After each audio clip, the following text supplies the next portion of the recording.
Well, my friends, welcome back to my video playbook on my life after seeing God. We are approaching chapter 13. I didn't plan the chapters out like this, but to me, 13 is an unlucky number if I was superstitious. But with the unlucky number comes a devastation to the One Heart Ranch Ministries. We're going to talk about a flood that destroyed the ministry, as you can see in this picture right here, and we're going to get started right now.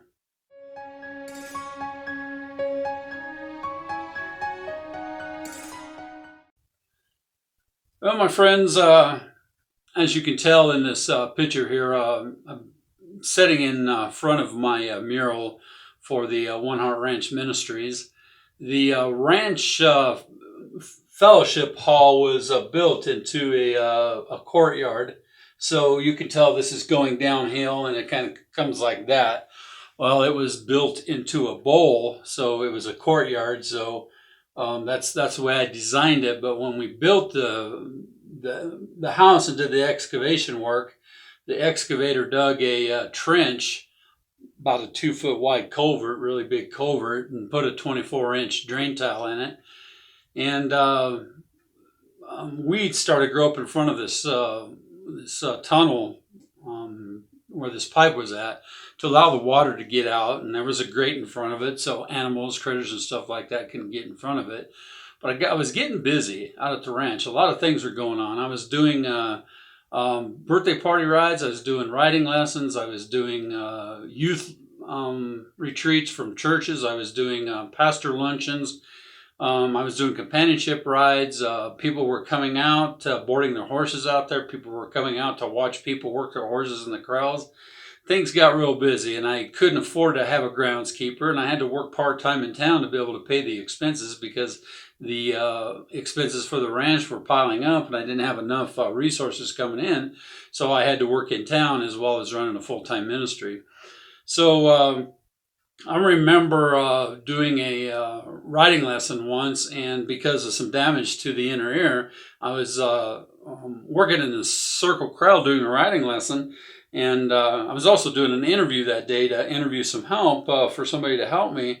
And I remember losing my balance and falling down in the sand and just grabbing my ear because I kept going around in a circle with the lead rope attached to a horse and a child on that horse. And it was devastating. And then a short time later, I had to go in and get ready for a birthday party on the same day. And as I walked into the house, you can see here, to change my clothes and take a shower and stuff, this inner voice says, "Michael, your kingdom is about to fall." I didn't really know what that voice was telling me, but I took it as a indication that there was something wrong. So I'm going to take you through a series of pictures that's going to talk to you about a flood that happened.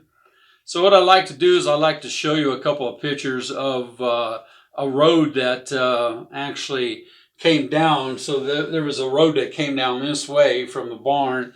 And in this picture, my friends, you'll see a close-up of the water trails that just came down. And if you look off in the distance by that circle trail, you'll see a cross that I had built there.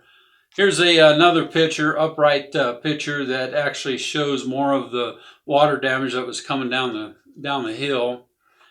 These next pictures are going to show you what happened. The water actually pushed through this door right here, my friends, and it actually pushed the door open. The wind was blowing about 70 miles an hour, and we had about an hour's worth of storm, and it pushed through that door. And as you can tell, we have cleaning equipment sitting there, and a lot of the stuff from the inside of the house is sitting there. This next picture shows everything that I had basically in the clubhouse and in the office. You'll see some tables and chairs and stuff that are just ugly, sooted with the murky water that came in.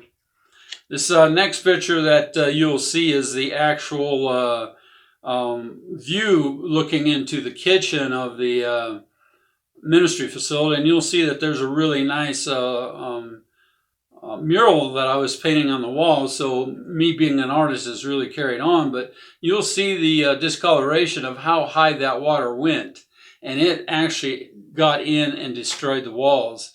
This is the other side of that mural, just to show you how high the water went. There's an electrical outlet there, and so the water got in and actually created some electrical problems too. So all of that drywall from that black line had to be taken out all around the ministry facility.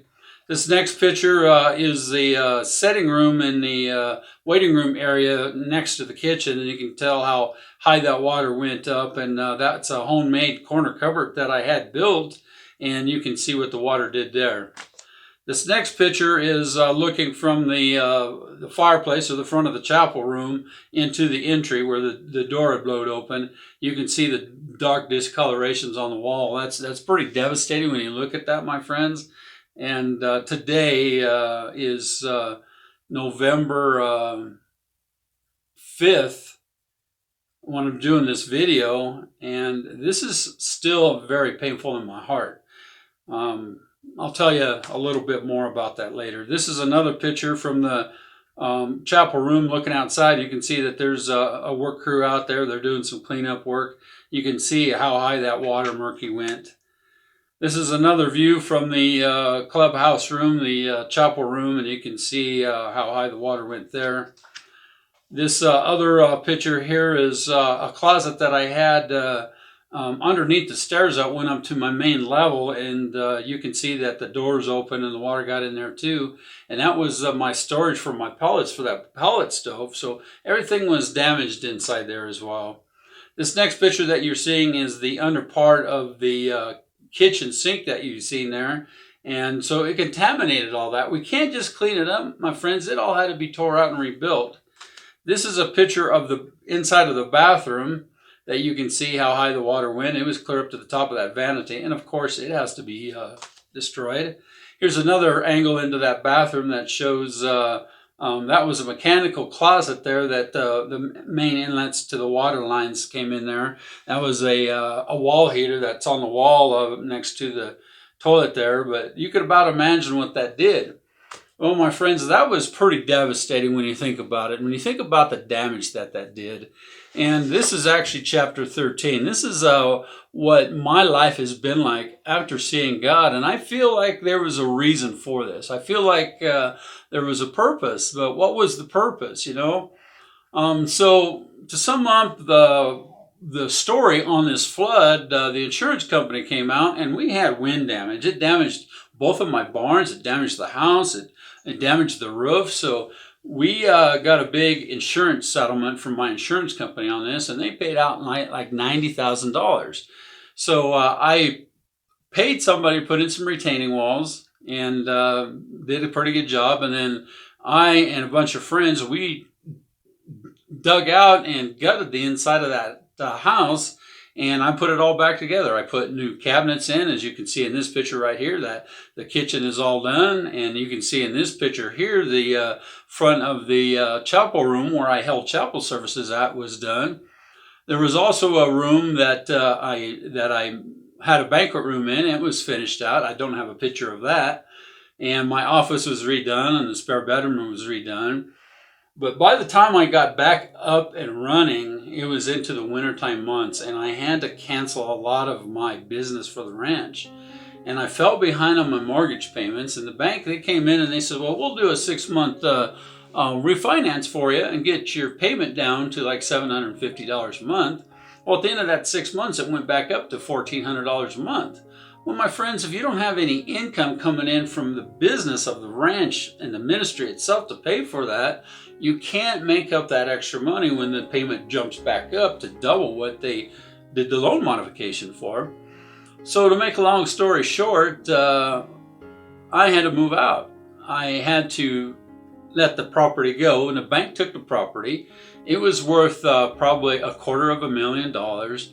And somebody went in through an auction and bought the property for $67,000.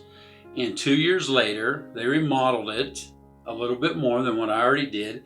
And they turned around and sold the home for $270,000. It was a 40-acre place with a 10-horse barn. You knew the things that I did to improve it. Well, my friends, I had to move to town. I had to transport my horses to another location. And so the One Heart Ranch Ministries at the ranch came to an end. In the next video, my friends, I'm going to talk about an additional part of the ministry that I was doing called Dancing Horses for Jesus. I felt like if I could just move forward with the One Heart Ranch Ministries, it didn't have to have a location for people to come to.